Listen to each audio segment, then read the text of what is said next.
selamat datang di Batak Nesia Channel.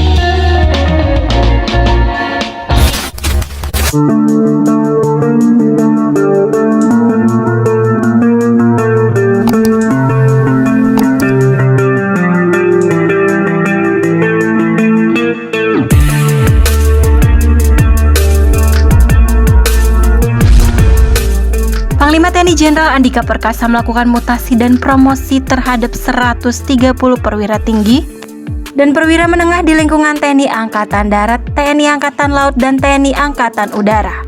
Mutasi dan promosi tersebut tertuang dalam keputusan Panglima TNI nomor Kep garing 1122 garing 11 Romawi garing 2022 tentang pemberhentian dari dan pengangkatan dalam jabatan di lingkungan TNI tertanggal 4 November 2022.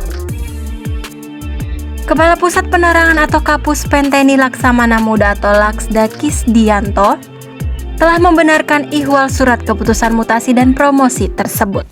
Dari seratusan lebih nama yang dimutasi dan dipromosikan, salah satunya Jenderal berdarah Batak.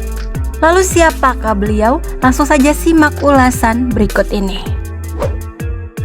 Dari salinan dokumen yang beredar, Panglima memutasi jabatan Brigadir Jenderal TNI Frits Geral Manusun Tua Pasaribu dari yang sebelumnya Direktur Pendidikan Sekolah, Staf dan Komandan Angkatan Darat atau Dirdik Seskoat dimutasi menjadi Kasdiviv 3 Kostrat atau orang nomor 2 di Divisi Infanteri 3 Kostrat. Sebagai informasi, Divisi Infanteri 3 Darpa Cakti Yuda atau Diviv 3 Kostrat merupakan satuan di bawah jajaran Kostrat yang memiliki tugas pokok membina kesiapan operasional satuan-satuan tempur di bawah komandonya agar senantiasa siap dihadapkan kepada kemungkinan pelaksanaan tugas pada tingkat strategis. Brigjen TNI Frits Geral Manusun Pasaribu dikenal sebagai Intel Kostrat sejak tahun 2014 yang lama berkecimpung di dalam dan di luar negeri.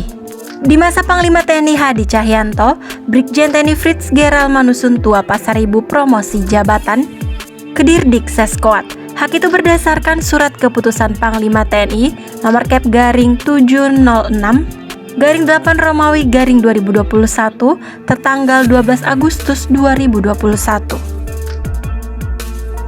Kini pertanggal 4 November 2022, Brigjen TNI Frits Geral Manusun Tua Pasaribu ditarik kembali ke Kostrat dengan jabatan baru sebagai Kasdiviv. Beliau lahir pada bulan Juli tahun 1970. Brigjen TNI Frits Geral Manusun Tua Pasaribu merupakan lulusan Akademi Militer atau Akmil tahun 1992. Beliau dibesarkan di Kesatuan Kostrat yang ahli dalam dunia intelijen. Berhubung Brigjen Manusun Pasaribu banyak berdinas di bagian Intel Kostrat, oleh sebab itu tidak banyak informasi mengenai beliau yang beredar di internet. Kita ucapkan selamat mengemban amanat baru buat Brigjen TNI Frits Geral Manusun Pasaribu. Semoga amanah, sukses, dan sehat selalu.